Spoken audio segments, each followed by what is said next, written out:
नमस्कार दोस्तों, स्वागत है आपका हमारे YouTube चैनल जीएस बाय आकाश में। इस वीडियो में हम लोग बिहार दरोगा पुलिस एग्ज़ाम के लिए हम लोग इम्पॉर्टेंट प्रश्नों को कंप्लीट कर रहे हैं। ये प्रश्न आपके पिछले वर्षों जो बिहार दरोगा एग्ज़ाम में पूछे गए हैं वो प्रश्न लिए गए हैं और उनसे संबंधित जो भी संभावित प्रश्न आपके एग्ज़ाम में बन सकते हैं बिहार दरोगा एग्ज़ाम में, उन प्रश्नों को भी लिया गया है। अगर आप लगातार वीडियो देखते हैं तो ये सारे प्रश्न इस क्लास में आपको याद भी हो जाएंगे और इस प्रश्नों से भी संबंधित जितने इम्पॉर्टेंट प्रश्न बनेंगे आपके बिहार दरोगा एग्जाम के लिए, उन प्रश्नों को भी हम लोग साथ में पढ़ते चलेंगे। तो चलिए हम लोग अपना क्लास शुरू करते हैं। ठीक, तो पहला प्रश्न कह रहा है कि बिम्बिसार किस वंश का राजा था, और ये आपके बिहार एसआई एग्जाम में पूछा गया प्रश्न है। ये कहाँ पूछा गया प्रश्न? बिहार एसआई एग्जाम में पूछा गया प्रश्न है। तो देखिए, बिम्बिसार किस वंश का राजा था? तो बिम्बिसार जो था ये हर्यक वंश का राजा था। किस वंश का राजा था? हर्यक वंश का राजा था बिम्बिसार। ये आप लोग ध्यान रखेंगे। और मगध का ये पहला राजवंश था। हर्यक वंश जो था ये मगध का पहला राजवंश था। मगध का क्या था? ये पहला राजवंश था। तो ये भी आप लोग ध्यान रखेंगे कि ये मगध का पहला राजवंश था। उसके बाद बात करते हैं कि बिम्बिसार के बारे में। हर्यक वंश की राजधानी बात करें तो इसकी राजधानी थी राजगिरी में। कहाँ थी इसकी राजधानी? राजगिरी में हर्यक वंश की राजधानी थी। अब बिम्बिसार के बारे में बात करेंगे तो बिम्बिसार, ये तो पूछा जाता है बिम्बिसार के बारे में, कौन सा धर्म का अनुयायी था? बिम्बिसार किस धर्म का अनुयायी था? तो ये जो है बौद्ध धर्म का अनुयायी था। किस धर्म का अनुयायी था? बौद्ध धर्म का। और बिम्बिसार का उपनाम क्या था? उपनाम भी इसका पूछा जाता है। बिम्बिसार का क्या उपनाम था? तो बिम्बिसार का उपनाम श्रेणिक था। क्या था? श्रेणिक इसका उपनाम था। उसके बाद बात करें बिम्बिसार का राजवैद्य कौन था? तो बिम्बिसार का राजवैद्य जो है था जीवक था। कौन था? जीवक बिम्बिसार का राजवैद्य था। और बिम्बिसार की हत्या किसने किया? बिम्बिसार की हत्या किसने किया? तो इसके स्वयं के पुत्र अजातशत्रु ने इसका हत्या किया। किसने? अजातशत्रु ने इसका हत्या किया। तो ये सारी चीजें आप लोग ध्यान रखेंगे। तो एक बार रिवीजन करेंगे इसका। बिम्बिसार किस वंश का राजा था? किस वंश का राजा था बिम्बिसार? तो ये जो था हर्यक वंश का राजा था। किस वंश का? हर्यक वंश का। और इसकी जो राजधानी कहाँ थी? राजगिरी थी। उसके बाद बात करें मगध का पहला राजवंश कौन था? तो मगध का जो पहला राजवंश था वो हर्यक वंश था। हेलो, हाँ, मगध का पहला राजवंश कौन था? ये हर्यक वंश था। उसके बाद बिम्बिसार के बारे में बात करें तो बिम्बिसार किस धर्म का अनुयायी था? ये पूछा जाता है। तो ये बौद्ध धर्म का अनुयायी था। उसके बाद इसका उपनाम क्या था बिम्बिसार का? तो इसका उपनाम श्रेणिक था। बिम्बिसार का राजवैद्य कौन था? तो बिम्बिसार का राजवैद्य जीवक था। बिम्बिसार की हत्या किसने किया? तो इसके पुत्र अजातशत्रु ने आगे चल के इसकी हत्या कर देता है। बौद्ध, हिंदू और जैन शैलाकृत गुफाएं स्थित है। तो बौद्ध, हिंदू और शैलाकृत गुफाएं कहाँ पे स्थित है? ये एलोरा में स्थित है। और इससे जो प्रश्न बनेगा आपके बिहार एसआई एग्जाम के लिए बहुत ही ज्यादा इंपॉर्टेंट होगा। तो एलोरा तो आपके औरंगाबाद में पड़ता है, लेकिन औरंगाबाद का नाम अब बदल गया है। अब क्या हो गया है? संभाजी नगर हो गया है। क्या हो गया है? संभाजी नगर। और ये प्रश्न एग्जाम में पूछा गया था कि औरंगाबाद का नया नाम क्या हो गया? संभाजी नगर हो गया है। ये महाराष्ट्र राज्य में पड़ता है। उसके बाद अगर आपसे पूछे कि कैलाशनाथ मंदिर कहाँ पे स्थित है? कैलाशनाथ मंदिर आपसे पूछ ले कि कहाँ पे स्थित है, तो कैलाशनाथ मंदिर पूछेगा तो ये भारत का सबसे बड़ा मंदिर है। ये भारत का सबसे बड़ा क्या है? गुफा मंदिर है। ये आप लोग ध्यान रखेंगे। भारत का सबसे बड़ा गुफा मंदिर कौन सा है? तो कैलाशनाथ मंदिर है। उसके बाद आपसे पूछे कि इसका निर्माण किसने करवाया? कैलाशनाथ मंदिर का निर्माण किसने करवाया? तो इसका निर्माण राष्ट्रकूट शासक ने करवाया था। किसने? राष्ट्रकूट शासक ने इसका निर्माण करवाया था। और राष्ट्रकूट शासक में भी इसका निर्माण किसने करवाया था? कृष्ण प्रथम ने इसका निर्माण करवाया था। किसने? कृष्ण प्रथम ने इसका निर्माण करवाया। तो इतनी चीजें आप लोग ध्यान रखेंगे। लेकिन अगर आपसे पूछे कि कांची के कैलाशनाथ मंदिर का निर्माण किसने किया? कांची के कैलाशनाथ मंदिर का निर्माण किसने किया? तो कांची का कैलाशनाथ मंदिर जो है इसका निर्माण किसने करवाया? इसका निर्माण नरसिंह वर्मन सेकंड ने करवाया। किसने करवाया? इसका निर्माण करवाया था नरसिंह वर्मन सेकंड ने। तो ये दोनों अलग अलग चीज़ है। तो देख लेते हैं एक बार फिर से इसका रिवीजन करेंगे। अगर आपसे पूछेगा कि बौद्ध, हिंदू और जैन शैलाकृत गुफाएं कहाँ स्थित है, तो ये एलोरा में स्थित है। एलोरा कहाँ पे पड़ता है? ये संभाजी नगर में पड़ता है। और संभाजी नगर कहाँ पे? महाराष्ट्र में है। इसका औरंगाबाद का नया नाम है संभाजी नगर। उसके बाद आपसे पूछेगी कैलाशनाथ मंदिर कहाँ पे है, तो कैलाशनाथ मंदिर जो है ये भारत का सबसे बड़ा गुफा मंदिर है। ये भी एलोरा में स्थित है। इसका भी जगह लिखिएगा, ये एलोरा का कैलाशनाथ मंदिर है। इसका निर्माण राष्ट्रकूट शासक कृष्ण प्रथम ने करवाया था। किसने? कृष्ण प्रथम ने करवाया था। ये आप लोग ध्यान रखेंगे। लेकिन अगर पूछे कि कांची कैलाशनाथ मंदिर किसने बनवाया था, तो इसका जवाब दूसरा हो जाएगा, नरसिंह वर्मन सेकंड ने बनाया था। कांची के कैलाशनाथ मंदिर किसने बनाया था? नरसिंह वर्मन सेकंड ने बनवाया था। अगला प्रश्न है कि गांधी जी ने भारत में प्रथम सत्याग्रह कहाँ से शुरू किया? तो गांधी जी ने भारत में पहला सत्याग्रह ये चंपारण से शुरू किया। कहाँ से? चंपारण से शुरू किया। और चंपारण कहाँ पे पड़ता है? जहाँ का आप लोग एग्जाम देने वाले हैं, बिहार में पड़ता है। उसके बाद ये जो है गांधी जी का प्रथम सत्याग्रह भारत में चंपारण सत्याग्रह कब हुआ था? तो ये भी डेट आप लोग याद रखेंगे, बहुत ज़्यादा इंपॉर्टेंट है। 1917 में चंपारण सत्याग्रह। और ये चंपारण सत्याग्रह ये संबंधित किससे है, ये भी पूछा जाता है। तो ये नील की खेती से संबंधित है। किसकी खेती से संबंधित है? नील की खेती से संबंधित है। उसके बाद इसे क्या कहा जाता था? इस मतलब नील की खेती, अंग्रेज तिनकटिया प्रथा इसे कहा जाता था। तिनकटिया प्रथा के विरुद्ध इन्होंने चलाया था। तो ये भी आप लोग ध्यान रखिए, तिनकटिया प्रथा के विरुद्ध ये चंपारण सत्याग्रह गांधी जी ने चलाया था।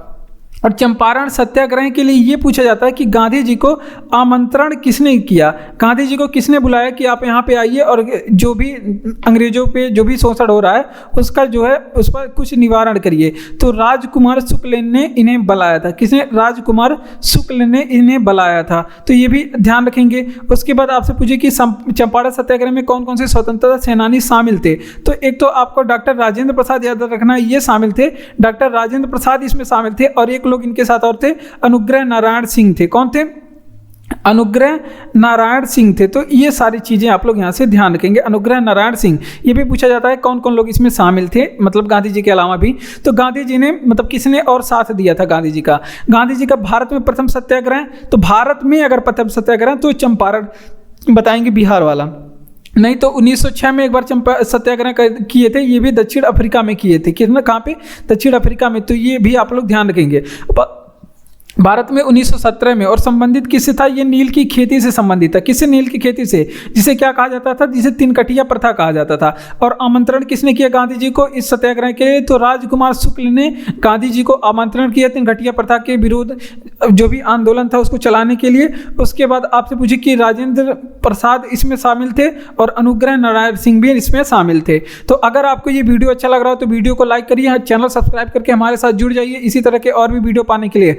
और अपने बिहार एसआई एग्जाम में जो भी पूछे जाने वाले इंपॉर्टेंट जीएस के प्रश्न हैं उसको धुआंधार सफाया करने के लिए आप हमारे साथ जुड़ जाइए। और इसी तरह लगातार हम लोग वीडियो को यहाँ पे पढ़ते रहेंगे, यहाँ पे क्लास होता रहेगा आप लोग का बिहार एसआई एग्जाम के लिए। और भी जो भी आपके एग्जाम आने वाले हैं उसका आप हमें कमेंट करके बताइए, उस पर भी हम लोग वीडियो बनाएंगे। तो अगर आपको इसका पीडीएफ चाहिए तो पीडीएफ टेलीग्राम चैनल पे हमारे मिल जाएगा, डिस्क्रिप्शन में लिंक दिया गया है, आप वहां से जाके ले सकते हैं। और अपने दोस्तों तक भी ये वीडियो शेयर करिए, क्योंकि ये आपके दोस्तों के लिए भी बहुत ज़्यादा इंपॉर्टेंट हो सकता है। दोस्त हमारे सुख दुख में हमेशा साथ रहते हैं, तो हम लोग भी कुछ उनका मदद किया जाए ताकि वो लोग भी अच्छे से पढ़ सकें। तो चलिए बढ़ते हैं अगले प्रश्न की ओर। तो अगला नंबर प्रश्न है हमारा, अगला नंबर प्रश्न है कि किस पर ब्रिटिश संसद ने महाभियोग का मुकदमा चलाया? बहुत ज़्यादा इंपॉर्टेंट प्रश्न है, किस पर ब्रिटिश संसद ने महाभियोग का मुकदमा चलाया? और जो आने वाला है जिस अंग्रेज का नाम, वो भी आपके एग्जाम के लिए बहुत ज़्यादा इंपॉर्टेंट है। तो वारेन हेस्टिंग पे ब्रिटिश संसद में मुकदमा चलाया गया। किस पे? वारेन हेस्टिंग पे। तो ये चीज़ें आप लोग ध्यान रखेंगे, किस पर? वारेन हेस्टिंग पे। ठीक, उसके बाद आप लोग ध्यान रखेंगे। तो आप अब बात करें वारेन हेस्टिंग, तो ये भारत का पहला गवर्नर था। ये भारत का पहला गवर्नर कौन था? आप लोग ध्यान रखेंगे, भारत का पहला गवर्नर वारेन हेस्टिंग था। और बंगाल का पहला गवर्नर जनरल कौन था? तो भी वारेन हेस्टिंग था। बंगाल का ये पहला गवर्नर जनरल था। तो ये भी आप लोग ध्यान रखेंगे, बंगाल का पहला गवर्नर जनरल वारेन हेस्टिंग था। उसके बाद आपसे पूछे कि आपसे पूछे कि द्वैध शासन के जनक कौन थे। द्वैध शासन के जनक कौन थे, तो द्वैध शासन के जनक आपसे पूछ ले अगर, तो ये वारेन हेस्टिंग नहीं थे। द्वैध शासन के जनक रॉबर्ट क्लाइव था। कौन था? रॉबर्ट क्लाइव था द्वैध शासन के जनक। लेकिन अगर आपसे पूछे कि द्वैध शासन को समाप्त किसने किया या फिर इसका अंत किसने किया, समाप्त की बात करें तो इसके अंत करने वाले कौन है? वारेन हेस्टिंग थे। कौन? वारेन हेस्टिंग ने इसे समाप्त किया। ठीक, तो ये चीज़ें आप लोग ध्यान रखेंगे। इसका समाप्त कौन किया? वारेन हेस्टिंग्स ने इसे समाप्त किया।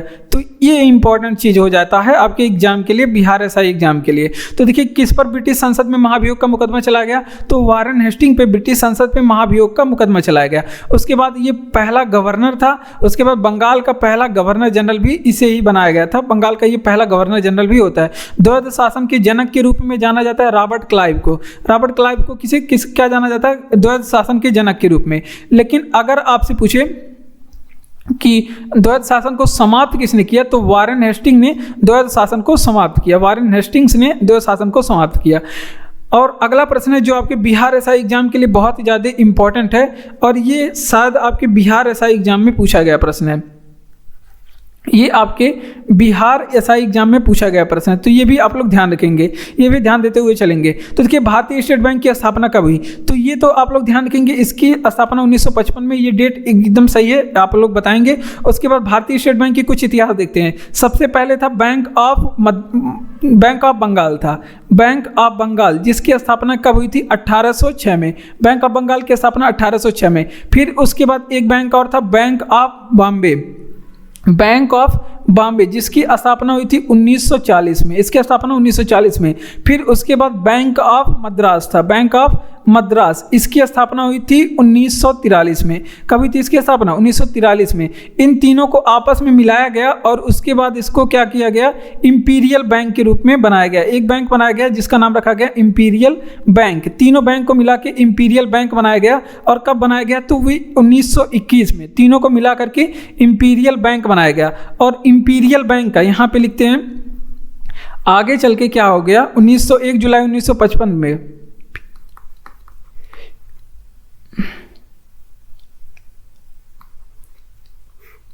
इंपीरियल बैंक, आगे चल के क्या हो गया? इंपीरियल बैंक का राष्ट्रीयकरण कर दिया गया। क्या कर दिया गया? इंपीरियल बैंक का राष्ट्रीयकरण कर दिया। कब राष्ट्रीयकरण किया गया?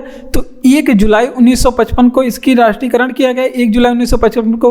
और इसका नया नाम क्या बना दिया गया? नया नाम SBI bank, state bank of India, जो आप लोग देखते हैं उसका नया नाम क्या? इसका नया नाम, इसका राष्ट्रीयकरण, इंपीरियल बैंक का राष्ट्रीयकरण 1 जुलाई 1955 में करके इसका नया नाम क्या हो गया? भारतीय स्टेट बैंक हो गया। तो ये इसका कुछ इतिहास था। और भारतीय स्टेट बैंक का SBI के बारे में कुछ चीज़ें देख लेते हैं। अगर आपसे पूछे इसका हेडक्वार्टर कहाँ पे है, तो इसका हेडक्वार्टर मुंबई में है। स्थापना 1 जुलाई 1955 को हुई थी। अगर आपसे पूछे कि इसके वर्तमान हेड कौन है, वर्तमान हेड SBI के कौन है, तो इसके वर्तमान हेड कौन है? दिनेश खारा जी हैं। कौन है? दिनेश खारा इसके वर्तमान हेड हैं। तो ये भी आप लोग ध्यान रखेंगे। तो इसका रिवीजन कर लेते हैं। आपसे पूछे कि भारतीय स्टेट बैंक की स्थापना कब हुई थी? 1955, 1 जुलाई 1955 भी आप लोग याद रख सकते हैं। बैंक ऑफ बंगाल, जिसकी स्थापना 1806 में। बैंक ऑफ बॉम्बे, जिसकी स्थापना 1940। बैंक ऑफ मद्रास, जिसकी स्थापना 1943 में। इन तीनों को मिला करके आपस में 1921 में इंपीरियल बैंक बनाया गया। फिर आगे चल के इंपीरियल बैंक का राष्ट्रीयकरण कर दिया गया 1 जुलाई 1955 को। फिर इसका नया नाम क्या हो गया? SBI, यानी कि स्टेट बैंक ऑफ इंडिया।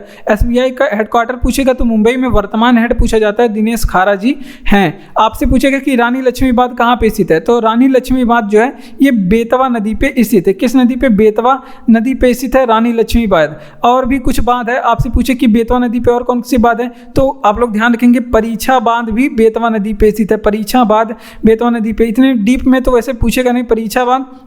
उसके बाद आपसे पूछे कि राजघाट बांध कहाँ पे स्थित है, तो वो भी आपके बेतवा नदी पे स्थित है। और अगर आपसे पूछे कि माता टीला परियोजना किस नदी पे बना हुआ है, जो कि बहुत पूछा जाता है, माता टीला परियोजना ये किस नदी पे बना हुआ है?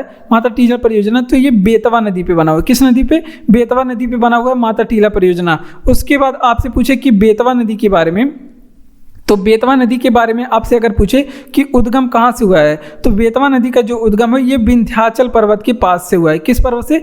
विंध्याचल पर्वत के पास में बेतवा नदी का उद्गम स्थल है। और बेतवा किसकी सहायक नदी है, ये आप लोग बताएंगे कि बेतवा किसकी सहायक नदी है, तो ये यमुना की सहायक नदी है। किसकी? यमुना की सहायक नदी है। तो ये सारी चीज़ें आप लोग ध्यान रखेंगे। तो देख लेते हैं, रानी लक्ष्मी बांध अवस्थित है, तो ये बेतवा नदी पे रानी लक्ष्मी बांध अवस्थित है। परीक्षा बांध भी बेतवा नदी पे, राजघाट बांध भी बेतवा नदी पे स्थित है। माता टीला परियोजना किस नदी पे स्थित है, तो माता टीला परियोजना बेतवा नदी पे स्थित है। उद्गम कहां से हुआ था? विंध्याचल पर्वत से इसका उद्गम हुआ है। और किस नदी की सहायक नदी है, तो ये यमुना नदी की सहायक नदी है। ठीक, यहाँ पे देखेंगे तो आपको यहाँ पे मुख्य रूप से तो 10 प्रश्न लिए गए हैं, लेकिन वास्तव में इस वीडियो में कितने प्रश्न हैं? 30 प्रश्न है। किसने? इस वीडियो में कितने प्रश्न? 30 प्रश्न है। लेकिन इस 30 प्रश्न के बदले में आपको 300 प्रश्न कराना ये हमारा काम है। ठीक, 300 के बदले में 30 प्रश्न के बदले में 300 प्रश्नों के बारे में बता, ये हमारा काम है, ताकि आपका जो बिहार दरोगा का एग्जाम है ये अच्छे से हो सके, उसमें ज़्यादा से ज़्यादा अंक आप लोग प्राप्त कर सकें। तो आप लोग जल्दी से हमारे चैनल को सब्सक्राइब करके हमारे साथ जुड़ जाइए और अपने दोस्तों तक भी इस वीडियो को शेयर करिए। ठीक, बढ़ते हैं अपने अगले प्रश्न की ओर। अगला प्रश्न है कि सार्क जिसे दक्षेश का नवीनतम सदस्य कौन था? तो सार्क दक्षेश भी कहते हैं, और ये आपके बिहार एसआई एग्जाम में पूछा गया प्रश्न है। ये बिहार एसआई एग्जाम में पूछा गया प्रश्न है। सार्क जिसे दक्षेश भी कहते हैं, इसका नवीनतम सदस्य कौन था? तो सार्क के बारे में हम लोग पूरा इतिहास इसका देखेंगे, जो भी इंपॉर्टेंट प्रश्न आपके बिहार एग्जाम के लिए बन सकता है। तो देखिए, सार्क का जो नवीनतम सदस्य है उसका अफगानिस्तान है। उसका नवीनतम सदस्य कौन है? अफगानिस्तान है। अगर आपसे पूछे कि सार्क की स्थापना कब हुई थी, तो सार्क की स्थापना पूरी डेट आप लोग याद रखेंगे 8 दिसंबर, क्योंकि ये एसआई का एग्जाम है, ऐसा वैसा एग्जाम नहीं है। तो 8 दिसंबर 1985 में इसका स्थापना हुआ था। अगर आपसे पूछे कि इसका स्थापना कहाँ हुआ था, तो आप लोग बताएंगे कि सार्क का स्थापना ढाका में हुआ था। लेकिन अगर आपसे पूछे कि सार्क का हेडक्वार्टर कहाँ पे स्थित है, तो आप लोग बताएंगे कि इसका हेडक्वार्टर जो है काठमांडू में है। कहाँ पे? काठमांडू। और काठमांडू कहाँ की राजधानी है? नेपाल की कैपिटल भी है काठमांडू, ये भी आप लोग ध्यान रखेंगे। और जो है सार्क में सदस्य देश आपसे पूछे कितने हैं, तो सार्क में 8 सदस्य देश हैं। कौन कौन से हैं, तो ये आप लोग ध्यान रखेंगे। 8 सदस्य देश हम यहाँ पे लिख देते हैं। मालदीव हो गया, उसके बाद आप लोग ध्यान रखेंगे श्रीलंका हो गया, उसके बाद कौन सा देश? भारत हो गया, उसके बाद आपका पाकिस्तान हो गया, पाकिस्तान भी सार्क का सदस्य। उसके बाद नवीनतम, मतलब सबसे नवीनतम सदस्य जो आप लोग लिखे हैं, अफगानिस्तान हो गया, अफगानिस्तान। उसके बाद नेपाल हो गया इसका सदस्य, उसके बाद भूटान हो गया, नेपाल के बाद कौन सा? भूटान हो गया, फिर बांग्लादेश। यहाँ पे हो गए आपके 8 सदस्य देश। तो ये सारी चीज़ें आप लोग यहाँ से ध्यान रखेंगे। तो कि सार्क का मतलब सार्क यानी कि दक्षेश का नवीनतम सदस्य देश कौन सा है, तो अफगानिस्तान है सार्क का नवीनतम सदस्य देश। लेकिन आपसे पूछे कि स्थापना कब हुई थी, तो 8 दिसंबर 1985 सार्क की स्थापना हुई थी। लेकिन आपसे पूछे कि स्थापना कहाँ हुई थी, तो आप लोग बताएंगे ढाका में। लेकिन पूछेगा कि हेडक्वार्टर कहाँ पे स्थित है, तो आप लोग बताएंगे कि काठमांडू में इसका हेडक्वार्टर स्थित है। काठमांडू नेपाल में पड़ता है। किस देश में पड़ता है, तो नेपाल में पड़ता है। ये भी आप लोग ध्यान रखेंगे। तो अगला प्रश्न है कि इस यहाँ पे सदस्य देश इसके कितने हैं, तो टोटल 8 सदस्य देश हैं सार्क के। और इसकी जो है बात करें कि कौन कौन से, मालदीव हो गया, श्रीलंका हो गया, भारत हो गया, पाकिस्तान हो गया, फिर अफगानिस्तान, नेपाल और भूटान और बांग्लादेश। यहाँ पे एक प्रश्न और पूछा जाता है कि कौन सा सदस्य सार्क में शामिल नहीं है, तो आप लोग ध्यान रखेंगे कि इसमें म्यांमार शामिल नहीं है। ऑप्शन में म्यांमार होता है, तो ये आप लोग ध्यान रखेंगे म्यांमार शामिल नहीं है सार्क में। तो ये चीज़ें आप लोग यहाँ से ध्यान रखेंगे, क्योंकि भारत का पड़ोसी देश लगभग देखेंगे सभी हैं और म्यांमार भी है। तो आप बच्चे यहाँ पे कंफ्यूज होते हैं, तो इसी वजह से आप लोग उसको ध्यान रखिएगा। कौन सा राज्य सर्वाधिक नगरीकृत है, तो देखिए ये जो प्रश्न है, ये गोवा सबसे ज़्यादा नगरीकृत राज्य है। कौन सा? गोवा सबसे ज़्यादा नगरीकृत राज्य है। अब गोवा के बारे में बहुत ज़्यादा इंपॉर्टेंट चीज़ें जो पूछी जाती हैं एग्जामों में, वो देखते हैं। तो अगर आपसे पूछे कि गोवा आज़ाद कब हुआ था, गोवा आज़ाद कब हुआ था, तो ये आप लोग बताएंगे कि 19 दिसंबर 1961 को गोवा आज़ाद हुआ था। कब आज़ाद हुआ? गोवा कब आज़ाद हुआ? तो 19 दिसंबर 1961 को गोवा आज़ाद हुआ। इसलिए 19 दिसंबर को क्या मनाते हैं? गोवा मुक्ति दिवस मनाते हैं। क्या मनाते हैं? 19 दिसंबर को गोवा मुक्ति दिवस इस दिन मनाते हैं। लेकिन और 19 दिसंबर के मतलब गोवा किस विधि मतलब किस प्रक्रम से आज़ाद हुआ? तो इसके लिए कौन से ऑपरेशन चलाए गए थे गोवा आज़ादी के लिए? तो इसके लिए ऑपरेशन विजय चलाया गया था। कौन सा ऑपरेशन? ऑपरेशन विजय के द्वारा गोवा 19 दिसंबर 1916 में आज़ाद हुआ। ठीक, ये आप लोग। लेकिन अब पूछेगा कि गोवा पूर्ण राज्य कब बना? आपसे पूछेगा कि गोवा पूर्ण राज्य कब बना, तो ये डेट थोड़ा सा अलग है।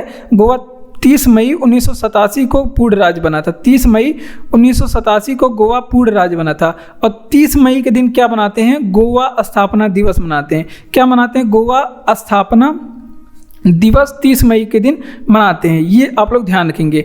और गोवा में जो है सबसे पहले आए कौन लोग आए थे? तो गोवा में सबसे पहले पुर्तगाली आए थे। कौन लोग आए थे? पुर्तगाली लोग आए थे। लेकिन आपसे पूछे कि गोवा में लास्ट में कौन लोग गए थे? लास्ट में सबसे पहले कौन मतलब सबसे लास्ट में कौन लोग गए थे? तो पुर्तगाली लोग ही गए थे। गोवा में पुर्तगाली लोग 1510 में भी आ गए थे। कब? 1510 में आए थे और सबसे लास्ट में 1961 से 61 में गए थे यहाँ से। तो ये सारे डेट इंपॉर्टेंट है, याद रखेंगे। तो कौन सा राज्य सर्वाधिक नगरीकृत वाला राज्य कौन सा है? गोवा है। गोवा सर्वाधिक नगरीकृत है। और गोवा जो है आज़ाद हुआ था 19 दिसंबर 1946 को। 19 दिसंबर 1946 को 19 दिसंबर 1961 को गोवा आज़ाद हुआ था ऑपरेशन विजय के द्वारा। और इस दिन हम लोग गोवा मुक्ति दिवस मनाते हैं। इस दिन गोवा मुक्ति दिवस मनाते हैं। और बात करते हैं कि मतलब गोवा पूर्ण राज्य कब बना? तो 30 मई 1987 को गोवा पूर्ण राज्य बना। और 30 मई को गोवा स्थापना दिवस मनाते हैं। क्या मनाते हैं? 30 मई गोवा स्थापना दिवस। उसके बाद गोवा में सबसे पहले आए थे कौन? पुर्तगाली लोग गोवा में सबसे पहले आए थे। और कब आए थे? 1510 में। लेकिन आपसे पूछे कि गोवा में सबसे लास्ट में कौन लोग गए थे? तो सबसे लास्ट में गए जाने वाले भी कौन है? पुर्तगाली लोग हैं। कौन लोग हैं? पुर्तगाली लोग सबसे लास्ट में गए। तो ये चीज़ें आप लोग ध्यान रखेंगे। संयुक्त राष्ट्र संघ का मुख्यालय कहाँ पे है? तो ये आपके बिहार एसआई एग्जाम में पूछा गया प्रश्न है। किसमें पूछा गया प्रश्न? बिहार एसआई एग्जाम में पूछा गया प्रश्न है। ये किस एग्जाम में पूछा गया था? तो बिहार एसआई 2008 एग्जाम में पूछा गया था। आप लोग पुराना ईयर का पेपर उठा के देखेंगे तो उसमें मिलेगा। संयुक्त राष्ट्र संघ का मुख्यालय कहाँ पे स्थित है? तो संयुक्त राष्ट्र संघ का मुख्यालय न्यूयॉर्क में स्थित है। कहाँ पे? न्यूयॉर्क में। अगर आपसे पूछे कि संयुक्त राष्ट्र संघ की स्थापना कब हुई थी? तो संयुक्त राष्ट्र संघ की जो स्थापना 24 अक्टूबर 1945 को हुई थी। कब? 24 अक्टूबर 1945 को। ठीक, संयुक्त राष्ट्र संघ की आपसे पूछ ले कि हेडक्वार्टर कहाँ पे स्थित है? तो हेडक्वार्टर तो यही है, मुख्यालय न्यूयॉर्क में स्थित है। और आपसे पूछे कि हेडक्वार्टर कौन से द्वीप पे स्थित है? अगर आपसे पूछे कौन से द्वीप पे स्थित है तो ये भी आप लोग ध्यान रखेंगे कि मैनहट्टन द्वीप पे इसका हेडक्वार्टर स्थित है। किस द्वीप पे? मैनहट्टन द्वीप पे इसका हेडक्वार्टर स्थित है। अगर आपसे पूछे कि सदस्य देश इसमें कितने शामिल हैं? तो सदस्य देश 193 सदस्य देश शामिल हैं। और सबसे नवीनतम सदस्य देश कौन सा है? इसका यूएनओ का सबसे नवीनतम सदस्य देश कौन है? तो आप लोग बताएंगे कि दक्षिणी सूडान जो है सबसे नवीनतम सदस्य देश है। कौन सा? दक्षिणी सूडान। और यूएनओ के वर्तमान महासचिव कौन है? ये आप लोग बताएंगे कि यूएनओ के वर्तमान महासचिव कौन है, ये आप लोग बताएंगे। तो यूएनओ के जो है वर्तमान महासचिव एंटोनी गुटारेस हैं। कौन? एंटोनी गुटारेस हैं यूएनओ के महासचिव। और ये कहाँ के रहने वाले हैं? ये पुर्तगाल के रहने वाले हैं। कहाँ के? पुर्तगाल के रहने वाले हैं। और अगर आपसे पूछे कि यूएनओ के अंग कितने हैं? यूएनओ के कितने अंग हैं? तो 6 अंग हैं। ये भी आप लोग ध्यान रखेंगे। तो इतनी चीज़ें देखते हैं यहाँ से। संयुक्त राष्ट्र संघ का मुख्यालय कहाँ पे स्थित है? न्यूयॉर्क में। स्थापना कब हुई थी संयुक्त राष्ट्र संघ की? 24 अक्टूबर 1945 को। और संयुक्त राष्ट्र संघ का जो हेडक्वार्टर है किस द्वीप पे स्थित है? तो मैनहट्टन द्वीप पे इसका हेडक्वार्टर स्थित है। और इसमें सदस्य देश कितने हैं? तो इसमें सदस्य देश 193 सदस्य देश। वर्तमान महासचिव कौन है? एंटोनी गुटारेस हैं इसके वर्तमान महासचिव। ये पुर्तगाल के रहने वाले हैं। उसके नवीनतम जो सदस्य हैं दक्षिणी सूडान इसका नवीनतम सदस्य है। और बात करते हैं इसके यूएनओ के अंग के बारे में। तो यूएनओ के कुल 6 अंग होते हैं। ठीक, बढ़ते हैं अपने अगले प्रश्न की ओर। अगला प्रश्न है कि जयपुर के महाराजा सवाई जयसिंह ने कहाँ वेधशालाएं बनवाई? तो कहाँ वेधशालाएं बनवाई थी? तो ये वेधशालाएं कुल 5 जगह पे बनाए थे। कहाँ पे आप लोग देख लीजिए। तो जयपुर में एक वेधशाला बनवाया था, जयपुर में, और जयपुर वाला सबसे बड़ा वेधशाला था। ये भी आप लोग ध्यान रखेंगे। उसके बाद दिल्ली में बनवाए थे। उसके बाद मेरठ में भी इनका वेधशाला बना था। उसके बाद मेरठ के बाद वाराणसी, हाँ सॉरी मेरठ नहीं, मथुरा है।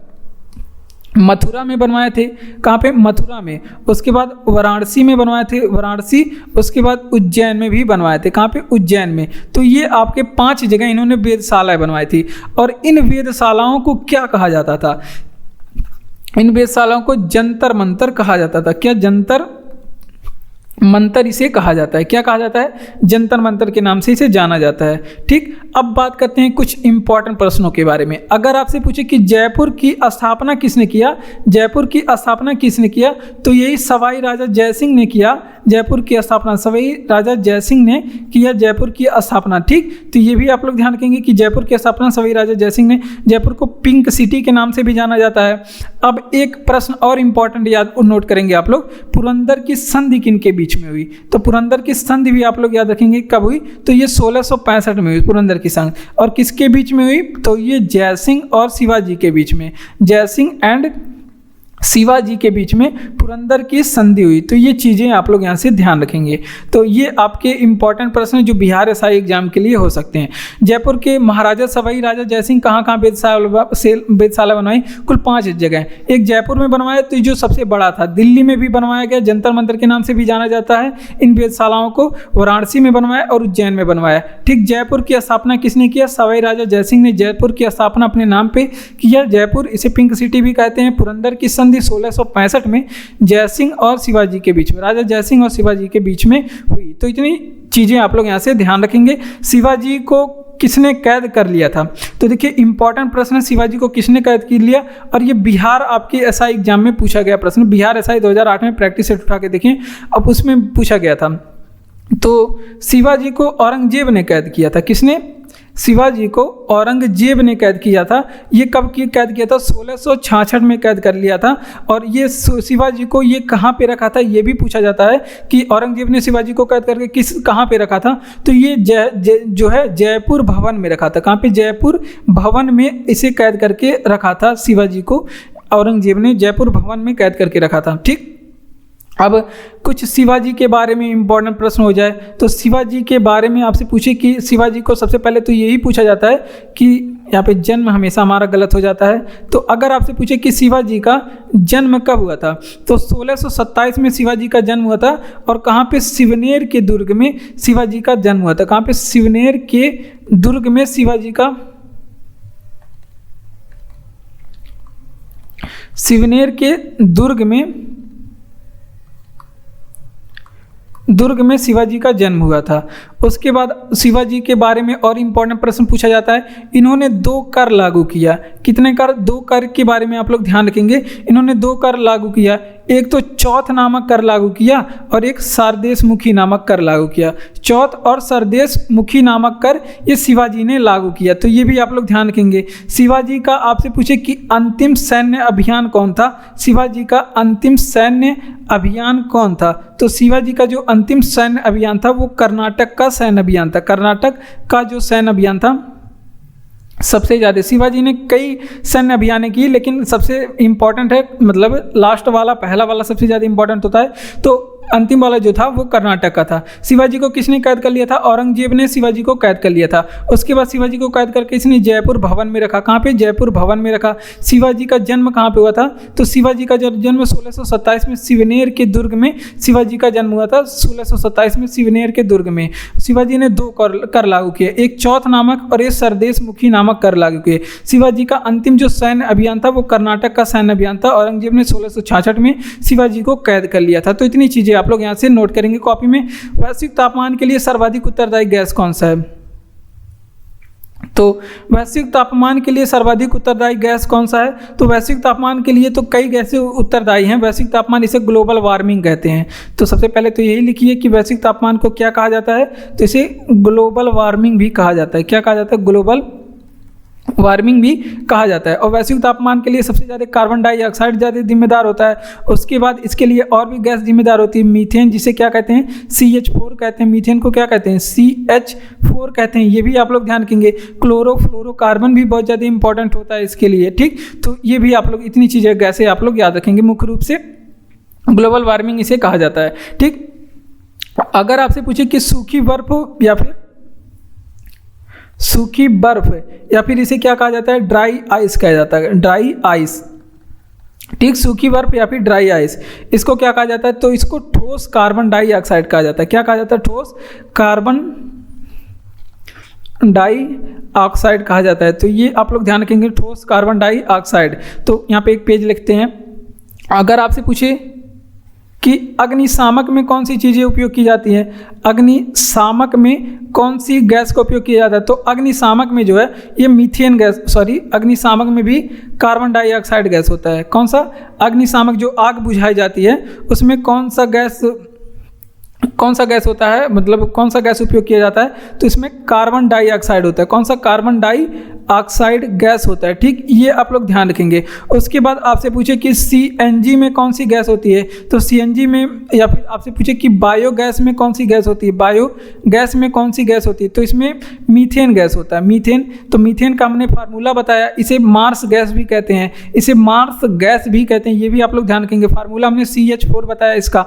उसके बाद आपसे पूछे कि मतलब रोटी में कौन सी गैस होती है, मतलब रोटी फूलने पे कौन सी गैस होती है, तो यहाँ पे कोष्टक में फूलना भी लिख लीजिए। रोटी फूलने में उसमें कौन सी गैस होती है, तो इसमें भी कार्बन डाइऑक्साइड गैस होती है। तो इतनी चीज़ें आप लोग यहाँ से ध्यान रखेंगे। रिवीजन करते हैं तो देख लेते हैं। सबसे पहले आपसे पूछे कि वैश्विक तापमान के लिए सर्वाधिक उत्तरदायी गैस कौन सी, सर्वाधिक उत्तरदायी पूछे तो कार्बन डाइऑक्साइड भी आप लोग क्लिक करिएगा, क्योंकि ऑप्शन में मीथेन भी रहेगा, क्लोरोफ्लोरोकार्बन भी रहेगा और गैसें भी हो सकती हैं। अगर आपसे पूछे कि वैश्विक तापमान को क्या कहा जाता है, इसे ग्लोबल वार्मिंग कहा जाता है। सूखी बर्फ या फिर ड्राई आइस के बारे में, तो इसे ठोस कार्बन डाइऑक्साइड कहा जाता है। ठीक, उसके बाद अगला प्रश्न है, अगर आपसे पूछे कि अग्निशामक, जो आग बुझाने वाला होता है, अग्निशामक उसे बोलते हैं, उसमें कार्बन डाइऑक्साइड गैस होता है। रोटी फूलने पर भी उसमें कार्बन डाइऑक्साइड गैस होता है। सीएनजी में भी, बायोगैस में भी मीथेन गैस होता है, इसको CH4 कहते हैं या फिर मार्स गैस भी बोलते हैं। कौन सा गैस? Marsh gas. अगला प्रश्न हम लोग बढ़ते हैं।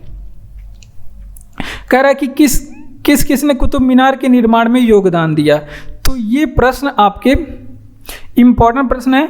किसने कुतुब मीनार के निर्माण में योगदान दिया, तो कुतुब मीनार के बारे में इम्पॉर्टेंट प्रश्न देख लेते हैं। अगर आपसे पूछे कि कुतुब मीनार का निर्माण शुरू किसने किया, तो आप लोग बताएंगे कि कुतुबुद्दीन ऐबक ने शुरू किया। किसने? कुतुबुद्दीन ऐबक ने। यहाँ पे लिखते समय कुछ अगर गलत हो जाए तो उस पर आप लोग ध्यान मत दीजिए। आप लोग समझदार हैं, कक्षा 2 के बच्चे नहीं हैं, आप लोग इतना समझदार हैं, आप लोग समझ जाएंगे, क्योंकि हम यहाँ पे जल्दी लिखते हैं तो कुछ गलत भी हो जाता है। तो अगर आपसे पूछे कि इसका निर्माण को पूरा किसने किया, तो इसका निर्माण इल्तुतमिश ने किया। कुतुब मीनार का निर्माण आपसे पूछे कि किसने पूरा किया, तो आप लोग बताएंगे कि इल्तुतमिश ने पूरा किया। कितने? इल्तुतमिश ने इसे पूरा किया। लेकिन आपसे पूछे कि इसका चौथा मंजिला को किसने बनवाया, चौथा मंजिला मतलब कुतुब मीनार का चौथा मंजिला किसने बनवाया, तो चौथा मंजिला फिरोज शाह तुगलक ने बनवाया। किसने? फिरोज शाह तुगलक ने इसका चौथा मंजिला का निर्माण करवाया। तो ये चीज़ें आप लोग यहाँ से ध्यान रखेंगे। और अगर आपसे पूछे कि कुतुब मीनार स्थित कहाँ पे है, तो कुतुब मीनार दिल्ली में स्थित है। कहाँ पे? दिल्ली में स्थित है। उसके बाद आपसे पूछे कि कुतुब मीनार जो है ये भारत की सबसे ऊंची मीनार है। भारत की सबसे ऊंची मीनार आपसे पूछ ले तो क्या बताएंगे? भारत की सबसे ऊंची मीनार कुतुब मीनार है। और इसकी हाइट पूछ ले तो 73, इसकी हाइट कितनी है? 73 मीटर है। कितनी? 73 मीटर। अगर आपसे वही पूछ ले कि 2.5 दिन का झोपड़ा किसने बनवाया, 2.5 दिन का झोपड़ा किसने बनवाया था, तो 2.5 दिन का झोपड़ा भी किसने बनवाया था? कुतुबुद्दीन ऐबक ने। और 2.5 दिन का झोपड़ा कहाँ पे स्थित है, ये भी आप लोग ध्यान रखेंगे कि ये अजमेर राजस्थान में स्थित है। कहाँ पे? अजमेर राजस्थान में। तो इतनी चीज़ें आप लोग ध्यान रखेंगे। किसने कुतुब मीनार के निर्माण में अपना योगदान दिया, तो कुतुब मीनार का जो निर्माण था कुतुबुद्दीन ऐबक ने शुरू किया। किसने? कुतुबुद्दीन ऐबक। लेकिन आपसे पूछे कि कुतुब मीनार का निर्माण किसने शुरू किया, तो आप लोग बताएंगे कुतुबुद्दीन ऐबक। लेकिन आपसे पूछे कि कुतुब मीनार का निर्माण पूरा किसने किया, तो आप लोग बताएंगे इल्तुतमिश। अगर पूछे कि चौथा मंजिला या 5 किसने बनवाया, तो आप लोग बताएंगे फिरोज शाह तुगलक ने बनवाया। अगर आपसे पूछे कि कुतुब मीनार स्थित कहाँ पे, तो बताएंगे दिल्ली में स्थित है। भारत की जो सबसे ऊंची मीनार आपसे पूछे कौन सा है, तो कुतुब मीनार। ऊंचाई कितनी है? 73 मीटर इसकी ऊंचाई है, या फिर 72.5 भी मिलता है। ठीक। 2.5 दिन का झोपड़ा किसने बनवाया था, तो 2.5 दिन का झोपड़ा कुतुबुद्दीन ऐबक ने अजमेर राजस्थान में बनवाया था। महात्मा गांधी कब कांग्रेस के अध्यक्ष बने, ये बिहार एसआई एग्जाम में पूछा गया प्रश्न है। ये बिहार एसआई एग्जाम में पूछा गया प्रश्न है। महात्मा गांधी कब कांग्रेस के अध्यक्ष बने थे, तो महात्मा गांधी जो कांग्रेस के अध्यक्ष बने थे ये 1924 का, और ये बेलगांव अधिवेशन चला था। बेलगांव अधिवेशन के ये अध्यक्षता बने थे और केवल एकमात्र बार ये अध्यक्ष बने थे। तो ये भी आप लोग ध्यान रखिए, ये भी बार पूछा जाता है कि कितनी बार गांधी जी ने कांग्रेस की अध्यक्षता की, तो एकमात्र बार ये किए थे। और ये 40 नंबर का अधिवेशन था, ये भी एग्जाम में पूछा जाता है कि कितने नंबर का अधिवेशन था। ठीक, तो इतनी चीज़ें यहाँ से इंपॉर्टेंट है। अगर आपसे पूछे 1916 में जो लखनऊ अधिवेशन था, 1916 जो लखनऊ का अधिवेशन था, इसमें अध्यक्ष कौन थे? तो लखनऊ अधिवेशन के जो अध्यक्ष थे वो अंबिका चरण मजूमदार थे। कौन थे? अंबिका चरण मजूमदार थे। ठीक, तो ये भी आप लोग ध्यान रखेंगे, अंबिका चरण मजूमदार थे।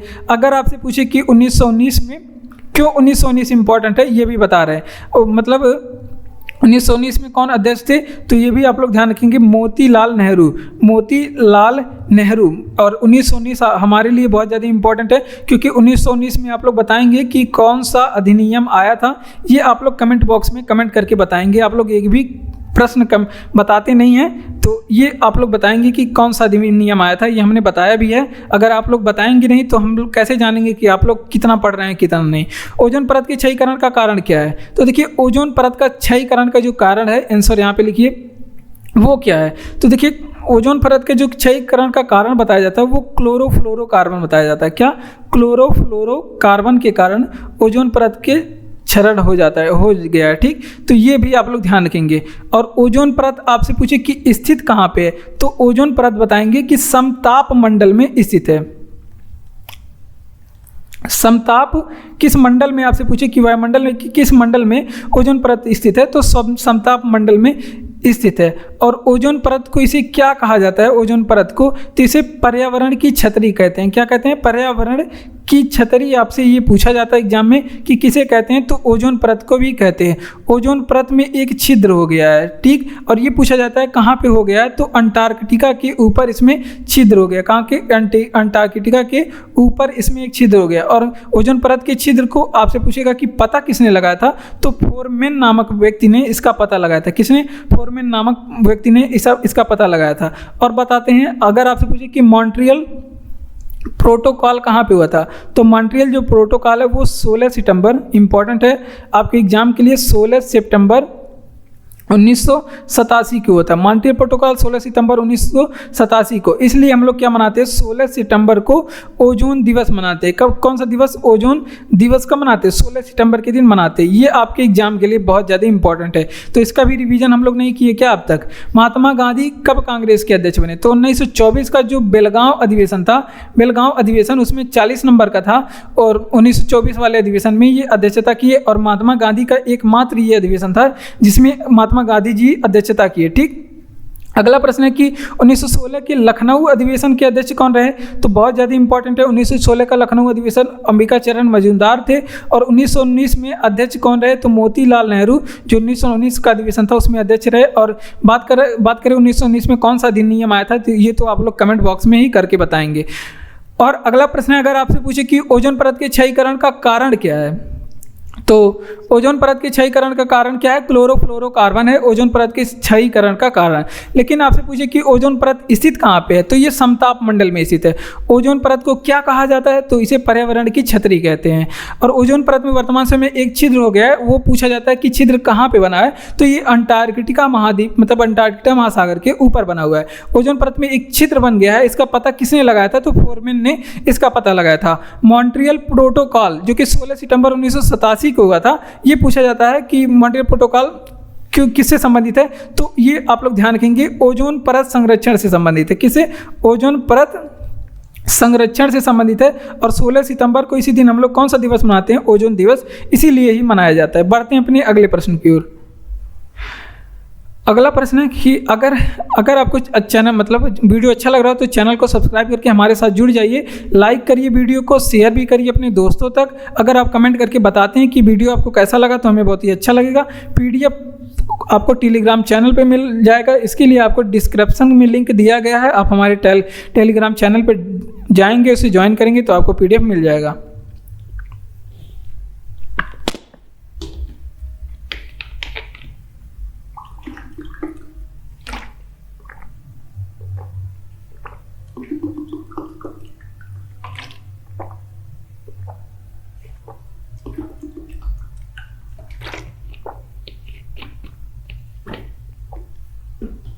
तो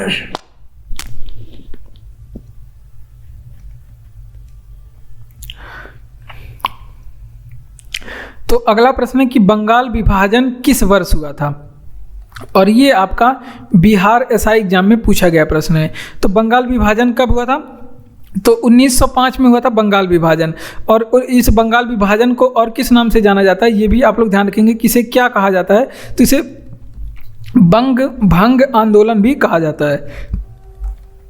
क्या कहते हैं, बंग भंग आंदोलन बंगाल विभाजन को कहा जाता है। ठीक, और बंगाल विभाजन पूछा जाएगा कि किसके कार्यकाल में हुआ था, तो बंगाल विभाजन कर्जन के समय में शुरू हुआ था। लॉर्ड कर्जन के समय में बंगाल विभाजन शुरू हुआ था। और बंगाल विभाजन के विरोध में कौन सा आंदोलन चलाया गया, तो ये भी एग्जाम में पूछा जाता है। तो इसके विरोध में स्वदेशी आंदोलन चलाया गया। कौन सा आंदोलन, स्वदेशी आंदोलन चलाया गया था। और स्वदेशी आंदोलन कब शुरू हुआ था, तो ये भी डेट बहुत ज़्यादा इंपॉर्टेंट है। 7 अगस्त 1905 को स्वदेशी आंदोलन शुरू हुआ था। और स्वदेशी आंदोलन का पूछा जाता है शीर्षक गीत कौन सा था, तो स्वदेशी आंदोलन का शीर्षक गीत हमने कई बार बताया है और ये पेट एग्जाम में पूछा गया अभी प्रश्न है। तो इसका शीर्षक गीत था वंदे मातरम। क्या था इसका शीर्षक गीत, वंदे मातरम था इसका शीर्षक गीत। उसके बाद स्वदेशी आंदोलन मतलब बंगाल विभाजन की बात करें तो इसको रद्द किसने किया था, तो ये भी पूछा जाता है एग्जाम में।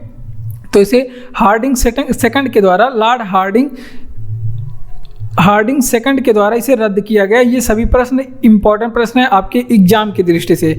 तो बंगाल विभाजन किस वर्ष हुआ था, 1905 में।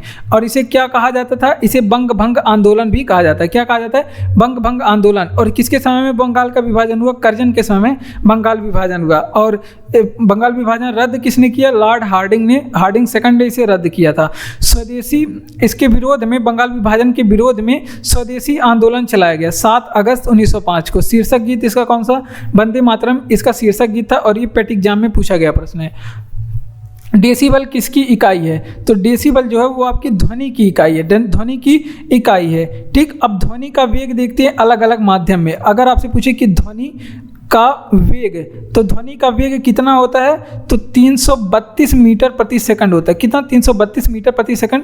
ये आप लोग याद रखेंगे क्योंकि बहुत ज़्यादा इंपॉर्टेंट है, 332 मीटर प्रति सेकंड होता है। लेकिन आपसे पूछे कि ध्वनि का वेग सर्वाधिक किस चीज़ में होता है, तो ध्वनि का वेग सर्वाधिक ठोस में होता है। किसमें, ध्वनि का वेग सर्वाधिक ठोस में होता है। लेकिन अगर आपसे पूछे कि ध्वनि का वेग कम किस में होता है, ध्वनि का वेग सबसे कम किस में होता है, तो ध्वनि का वेग जो है धीमी कहाँ पे होती है, वो हवा में धीमी होते हैं।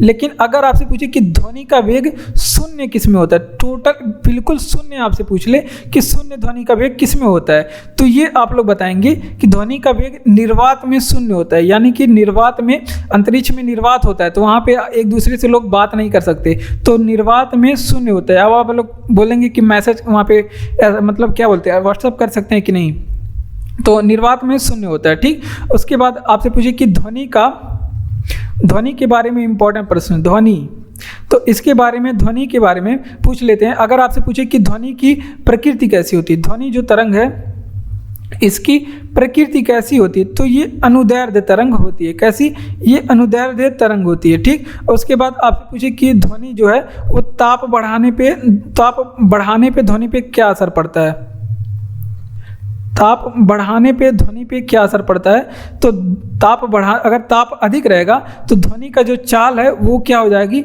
अधिक हो जाएगी, ध्वनि की चाल अधिक हो जाएगी। अगर आपसे पूछे कि ताप घटाया जा रहा है, घटाने पे ध्वनि के चाल में क्या परिवर्तन होगा, तो चाल कम हो जाएगी। क्या हो जाएगी, चाल कम हो जाएगी। ठीक, ये चीज़ें आप लोग यहाँ से ध्यान रखेंगे।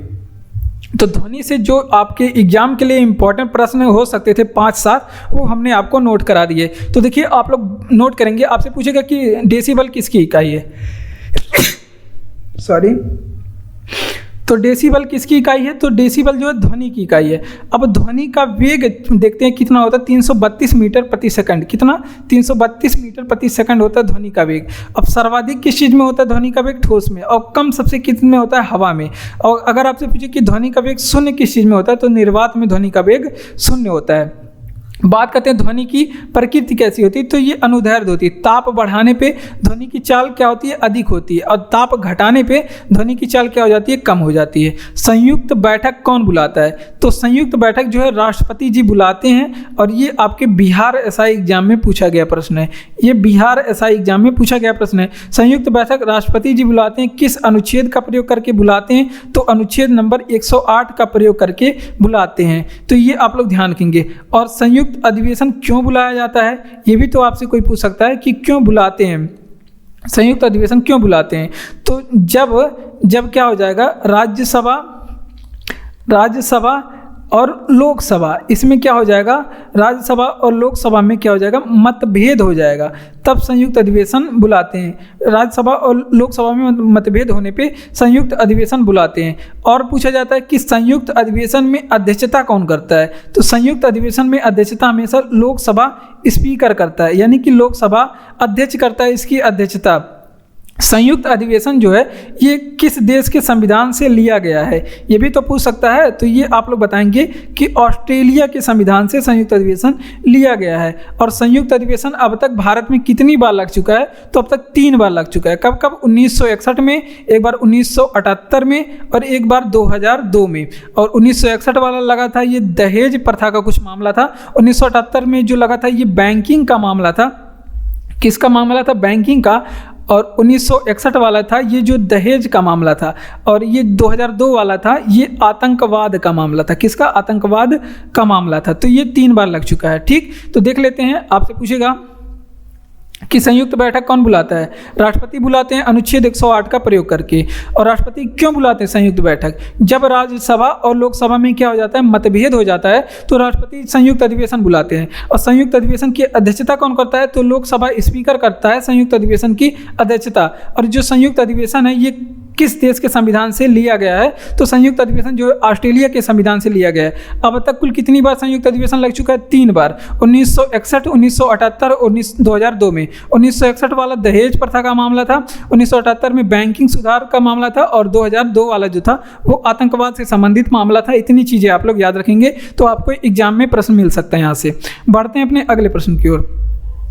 अगला प्रश्न है कि ऊर्जा में कौन सा पर्यावरण के अनुकूल है, ऊर्जा स्रोतों में कौन सा पर्यावरण के अनुकूल है। और ये प्रश्न आपके बिहार एसआई एग्जाम में पूछा गया प्रश्न है। ऊर्जा स्रोतों में कौन सा पर्यावरण के अनुकूल है, तो ये है आपका सौर सेल। सौर सेल क्या है, ये पर्यावरण के अनुकूल है। ठीक, सौर सेल पर्यावरण के अनुकूल है। और इसमें कौन सी उपयुक्त धातु का, सॉरी ये आपके बिहार एसआई में नहीं पूछा गया, अरे यार, तो ये आपका बिहार एसआई एग्जाम में नहीं पूछा गया प्रश्न है, गड़बड़ी हो गया। तो देख लेते हैं, आपसे पूछेगा कि कौन कौन सी चीज़ों का उपयोग करके इसे बनाते हैं। तो देख लेते हैं, आपसे पूछेगा कि सौर ऊर्जा कौन सा पर्यावरण के अनुकूल है, सौर सेल पर्यावरण के अनुकूल है। अब सौर सेल के बारे में कुछ इंपॉर्टेंट चीज़ें देखते हैं। तो सौर सेल बनाने में आपसे पूछेगी कि किस किस धातु का उपयुक्त करते हैं, उपयुक्त धातु इसमें कौन कौन सी होती है। तो देखिए इसमें सिलिकॉन का उपयोग करते हैं, सिलिकॉन के बारे में आप लोग पढ़े होंगे, सिलिकॉन। उसके बाद इसे गैलियम, सिलिकॉन और गैलियम मिला करके सौर सेल बनाया जाता है, जो सोलर पैनल आपके घर पे है वो बनाया जाता है। उसके बाद इसका कार्य क्या होता है, तो ये कार्य क्या करता है, ये सौर ऊर्जा को क्या किस में रूपांतरित करता है, सौर ऊर्जा को ये परिवर्तित करता है विद्युत ऊर्जा में। किस ऊर्जा में, विद्युत ऊर्जा में परिवर्तित करता है। तो ये चीज़ें आप लोग यहाँ से ध्यान रखेंगे। उसके बाद तो अगर आपसे पूछे कि सौर ऊर्जा से संचालित भारत का पहला गांव कौन सा है, सौर ऊर्जा से संचालित जो भारत का पहला गांव कौन सा है, तो ये भी आप लोग ध्यान रखेंगे। मोडेरा गांव है, और मोडेरा गांव कहाँ का है, गुजरात का। तो इतनी चीज़ें यहाँ से आप लोग ध्यान रखेंगे। सौर ऊर्जा में से कौन सा पर्यावरण के अनुकूल है, तो सौर सेल पर्यावरण के अनुकूल है। सौर सेल के बारे में कौन कौन सी चीज़ें ध्यान रखना है कि इसमें कौन कौन सी धातु उपयुक्त होती है इसे बनाने में, तो सिलिकॉन और गैलियम का उपयोग करते हैं। और सौर ऊर्जा का जो कार्य है वो सौर ऊर्जा को क्या करता है, विद्युत ऊर्जा में बदलने का काम करता है। सौर ऊर्जा से संचालित भारत का पहला गाँव कौन सा है, मोडेरा, गुजरात का सौर ऊर्जा से संचालित भारत का पहला गाँव है। और ग्राम पंचायत के सदस्य बनने के लिए उम्र सीमा, तो ये प्रश्न जो है वो आपके बिहार एसआई एग्जाम में पूछा गया प्रश्न था। तो ग्राम पंचायत के सदस्य बनने के लिए उम्र सीमा कितनी होनी चाहिए, तो इसके सदस्य बनने के लिए उम्र सीमा 21 वर्ष होनी चाहिए, 21 वर्ष। ठीक, और यहाँ से जो इम्पोर्टेंट प्रश्न बनता है आपके एग्जाम के लिए, ये हम लोग बताते हैं। तो विधानसभा का सदस्य बनना हो, या फिर आपको लोकसभा का सदस्य बनना हो, या फिर आपको क्या बनना हो, प्रधानमंत्री बनना हो, या फिर आपको प्रधानमंत्री बनना हो, तो आपके कितनी उम्र होनी चाहिए, 25 वर्ष उम्र होना चाहिए। ठीक, अगर आपसे पूछेगा, अगर आपको विधान परिषद का सदस्य बनना हो, विधान परिषद का सदस्य बनना हो, या फिर आपको राज्यसभा का सदस्य बनना हो, किसका, राज्यसभा का सदस्य बनना हो, तो मतलब तो आपकी उम्र कितनी होनी चाहिए, तो आपकी उम्र जो है वो 30 वर्ष होनी चाहिए। कितनी वर्ष, 30 वर्ष। यदि आपको राष्ट्रपति बनना है, यदि आपको राष्ट्रपति बनना है और आपको उपराष्ट्रपति बनना है, या फिर आपको किसी राज्य का क्या बनना है, गवर्नर बनना है, तो आपकी उम्र सीमा कितनी होनी चाहिए, तो आपकी 35 वर्ष की उम्र सीमा होनी चाहिए। मतलब कम से कम न्यूनतम आयु 35 वर्ष होनी चाहिए। तो इन प्रश्नों को आप लोग नोट करेंगे अपने कॉपी में। अगर आपको खाली वोट डालना है, तो जो पूछा जाता है कि मतदान करने के लिए, तो आपकी उम्र केवल 18 वर्ष होनी चाहिए, जो कि आपकी हो चुकी है। तो बढ़ते हैं, तो देख लेते हैं, आपसे पूछे कि ग्राम पंचायत के सदस्य बनने के लिए उम्र, तो 21 वर्ष। प्रधानी आप लोग लड़ सकते हैं, अगर मतलब नौकरी ना मिले तो आप प्रधानी ही लड़िए।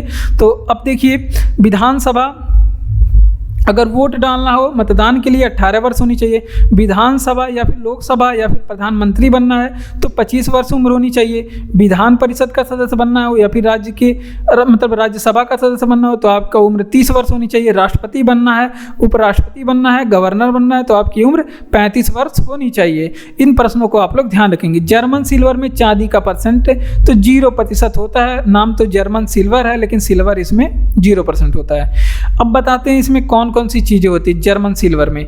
तो ये आप लोग ध्यान रखेंगे, इसमें तांबा होता है, तांबा के साथ साथ क्या होता है, जस्ता होता है जिसे जिंक कहते हैं, उसके बाद निकिल होता है। तांबा, जस्ता, जिंक और निकिल होता है। तो ये 3 चीज़ें होती हैं। तांबा का जो परसेंटेज है इसमें 35% होता है तांबा, और तांबा को Cu से इंडिकेट करते हैं 35% और Cu को। जस्ता को जिंक कहते हैं, Zn से इंडिकेट करते हैं, और इसमें जस्ता शायद 25% होता है लगभग। हाँ सही है, 35% होता है। कितना, 35% होता है।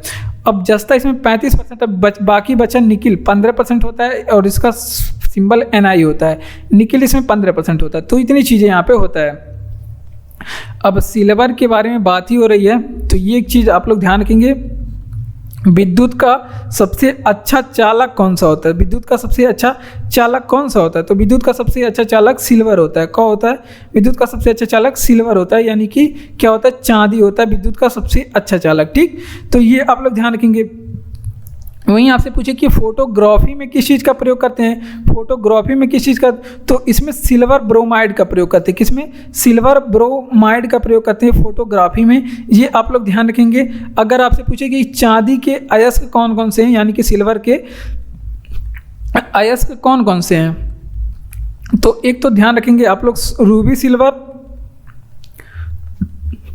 और एक आप लोग याद रखेंगे हार्न सिल्वर। मुख्य रूप से एग्जाम में पूछा जाता है चांदी के अयस्क के रूप में। तो इतनी चीज़ें आप लोग याद रखेंगे। जर्मन सिल्वर में चांदी का परसेंटेज 0% है। तांबा कितने % होता है इसमें, तो इसमें क्या क्या होता है, तो यही आप लोग ध्यान रखेंगे। तांबा होता है, जस्ता होता है और निकिल होता है। तांबा Cu से इंडिकेट किया जाता है, 35% होता है। जस्ता को Zn से इंडिकेट किया जाता है। सॉरी, तांबा जो है ये तांबा 50% होता है यार। तांबा जो है इसमें 50% होता है, जस्ता 35% होता है, उसके बाद निकिल जो है वो 15% होता है। Ni से इंडिकेट करते हैं। ठीक, ये आप लोग ध्यान रखेंगे। विद्युत का सबसे अच्छा चालक कौन सा होता है, सिल्वर यानी कि चांदी होता है। फोटोग्राफी में क्या प्रयोग करते हैं, सिल्वर ब्रोमाइड का प्रयोग करते हैं, कई बार एग्जाम में पूछा गया है। चांदी का अयस्क भी कई बार एग्जाम में पूछा गया है। रूबी सिल्वर होता है, हॉर्न सिल्वर होता है। ठीक, बढ़ते हैं अपने अगले प्रश्न की ओर। अगला प्रश्न है 8 नंबर, नेताजी सुभाष चंद्र बोस राष्ट्रीय खेल संस्थान कहाँ स्थित है। तो ये प्रश्न हम लोग देखेंगे, नेताजी सुभाष चंद्र बोस राष्ट्रीय खेल संस्थान कहाँ पे स्थित है, तो ये पटियाला में स्थित। कहाँ पे, पटियाला में स्थित है। ठीक, इसका आंसर यहाँ पे आप लोग नोट करेंगे, कहाँ पे, पटियाला में स्थित है। ठीक, उसके बाद आप लोग ध्यान रखेंगे, कुछ स्टेडियम के बारे में देख लेते हैं। जैसे अगर आपसे पूछे कि बिरसा मुंडा स्टेडियम कहाँ पे स्थित है, तो बिरसा मुंडा स्टेडियम कहाँ पे स्थित है, तो ये राउरकेला में स्थित है। कहाँ पे? राउरकेला में स्थित है बिरसा मुंडा स्टेडियम, और ये उड़ीसा में स्थित है। उड़ीसा राउरकेला में है, और सॉरी राउरकेला उड़ीसा में है, और ये हॉकी के लिए प्रसिद्ध स्टेडियम है। किसके लिए? हॉकी के लिए प्रसिद्ध स्टेडियम है। अगर आपसे पूछे कि ईडन गार्डन स्टेडियम कहाँ पे स्थित है,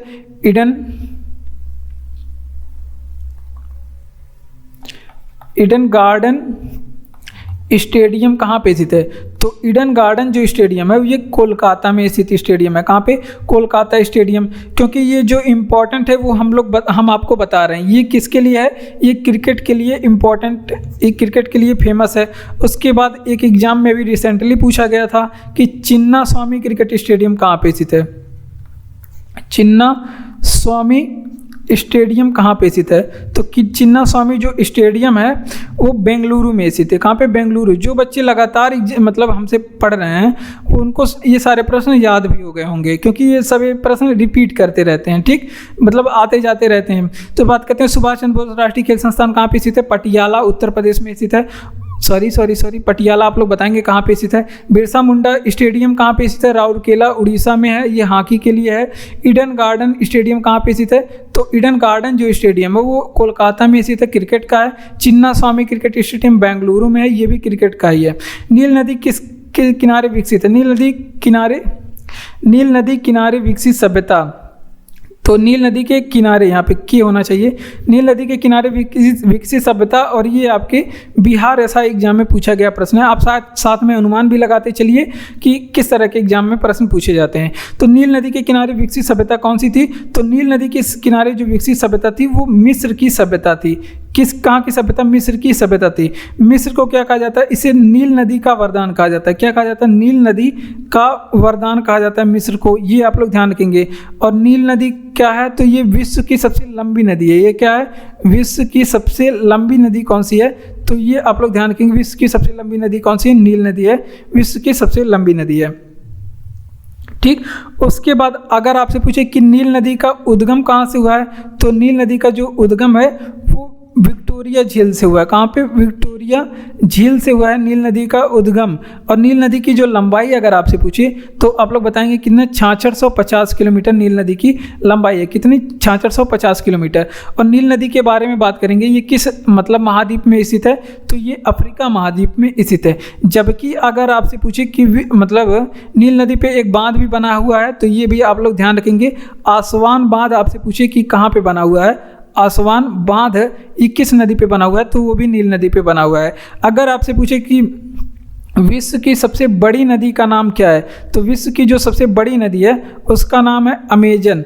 अमेजन नदी है विश्व की सबसे बड़ी नदी, और इसकी जो लंबाई है ये 6400 किलोमीटर है इसकी लंबाई। ये मतलब बड़ी का मतलब क्या हो गया, इसका अपवाह तंत्र बहुत ज़्यादा बड़ा है, ठीक। और ये कौन से महाद्वीप में मतलब प्रवाहित होती है, तो ये दक्षिणी अमेरिका महाद्वीप में प्रवाहित होती है। किसमें?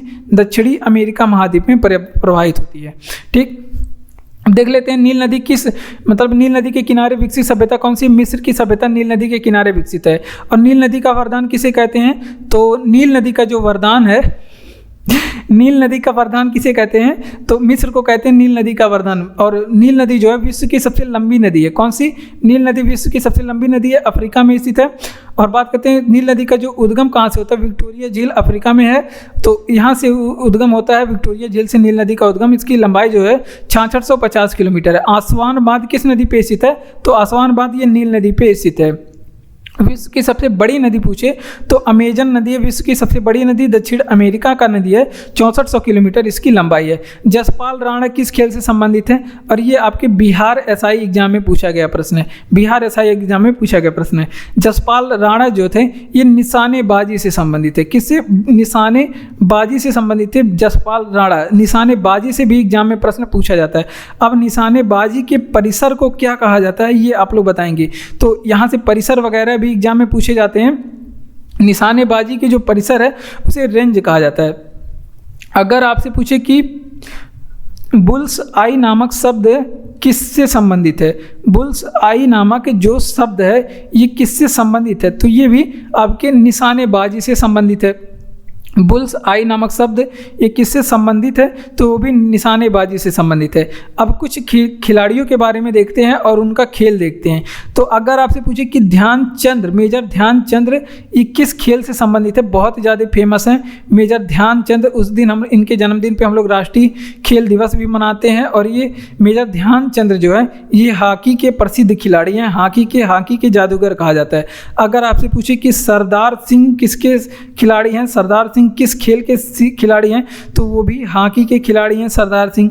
अगर आपसे पूछे कि हरमनप्रीत कौर किस खेल की खिलाड़ी हैं? हरमनप्रीत कौर किस खेल की खिलाड़ी हैं? तो ये क्रिकेट की खिलाड़ी हैं। किसकी? क्रिकेट की खिलाड़ी हैं। अगर आपसे पूछे कि पीवी सिंधु किसकी खिलाड़ी हैं? पीवी सिंधु किसकी खिलाड़ी हैं? तो ये बैडमिंटन की खिलाड़ी है। किसकी? बैडमिंटन की खिलाड़ी है। अगर आपसे पूछे कि सानिया मिर्जा किसकी खिलाड़ी हैं? बिहार में है तो सानिया मिर्जा को आप लोग जानते होंगे। सानिया मिर्जा आप लोग कम से कम गाने की वजह से तो जानते होंगे, तो इस वजह से हम बता रहे हैं। इसमें आप लोग ध्यान रखेंगे ये टेनिस की खिलाड़ी हैं, टेनिस की खिलाड़ी हैं। ठीक, तो इतनी चीज़ें आप लोग ध्यान रखेंगे। तो जसपाल राणा किस खेल से संबंधित है? वैसे अगर आप बिहार से हैं तो ये प्रश्न भी गलत नहीं होगा। सानिया मिर्जा आप लोग जानते हैं टेनिस की खिलाड़ी हैं। जसपाल राणा किस खेल से संबंधित है? तो ये निशानेबाजी से संबंधित है। निशानेबाजी की परिसर को क्या कहा जाता है? रेंज कहा जाता है। बुल्स आई शब्द किससे संबंधित है? तो बुल्स आई शब्द ये निशानेबाजी से संबंधित है। कुछ खिलाड़ी देखते हैं, उनके खेल देखते हैं। तो देखिए मेजर ध्यानचंद जो है हॉकी के खिलाड़ी, सरदार सिंह पूछे आपसे तो ये भी हॉकी के खिलाड़ी, हरमनप्रीत कौर क्रिकेट के खिलाड़ी हैं और पीवी सिंधु बैडमिंटन की, जबकि सानिया मिर्जा टेनिस की खिलाड़ी हैं। ठीक, अगला प्रश्न हम लोग देखते हैं 9 नंबर प्रश्न कि हाइड्रोजन, हीलियम तथा मीथेन प्रमुख गैसें विद्यमान हैं। तो ये पूछा जा रहा है किस ग्रह पे मुख्य रूप से किस ग्रह पे ये गैसें पाई जाती हैं? तो हाइड्रोजन जो है ये यूरेनस पे पाया जाता है, यूरेनस ग्रह पे पाया जाता है। और यूरेनस को क्या कहते हैं? इसे अरुण ग्रह भी कहते हैं, आप लोग जानते हैं। हीलियम मुख्य रूप से किस ग्रह पे पाया जाता है? मतलब और भी ग्रह पे पाए जाते हैं, लेकिन मुख्य रूप से विशेषता जो प्राप्त है वो आपसे पूछेगा कि नेपच्यून ग्रह पे मुख्य रूप से पाए जाते हैं।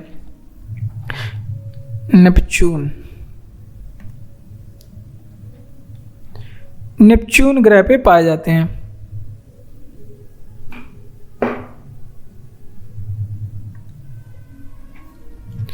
नेपच्यून को क्या कहते हैं? इसे वरुण ग्रह कहते हैं। और मीथेन मुख्य रूप से किस पे पाया जाता है?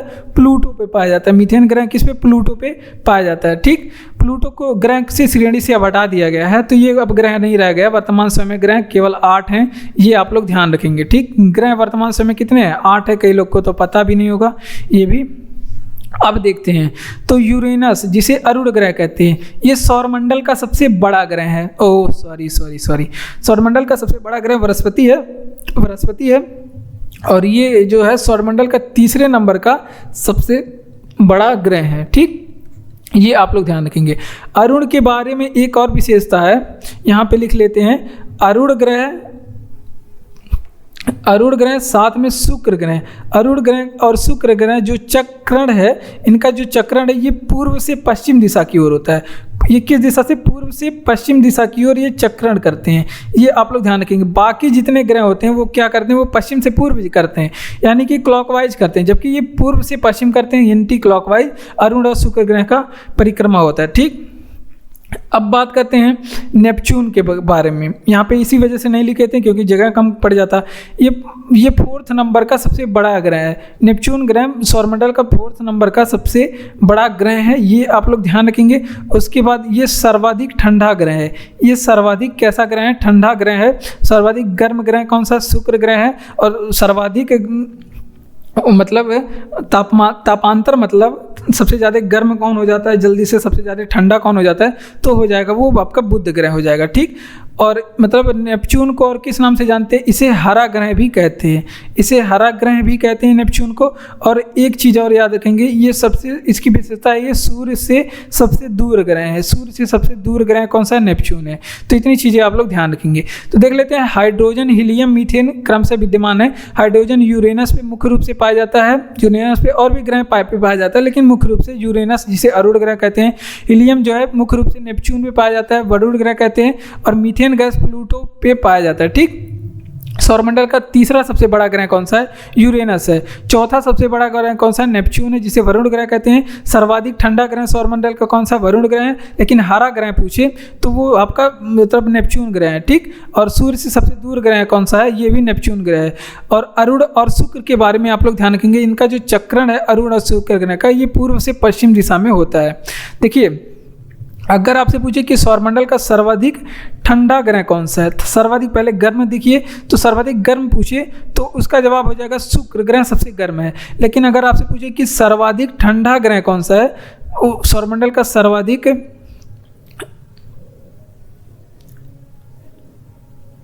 सर्वाधिक सौरमंडल का सबसे ठंडा ग्रह कौन सा है, तो इसका जवाब कौन सा हो जाएगा? इसका जवाब हो जाएगा वरुण ग्रह सबसे ठंडा ग्रह है। लेकिन आपसे पूछे कि सर्वाधिक तापांतर वाला ग्रह, तापांतर का मतलब क्या होता है? जल्दी से जो ठंडा हो जाता है और जल्दी से जो गर्म हो जाता है, सर्वाधिक तापांतर की वजह से कौन सा ग्रह होता है? तो किस ग्रह पे सर्वाधिक तापांतर होता है? तो बुध ग्रह पे सर्वाधिक तापांतर। ये इस एक बच्चे को कन्फ्यूजन हुआ था, इस वजह से यहाँ पे डिटेल में बता रहे हैं। तो देखिए, तो सर्वाधिक गर्म ग्रह पूछिए शुक्र ग्रह है,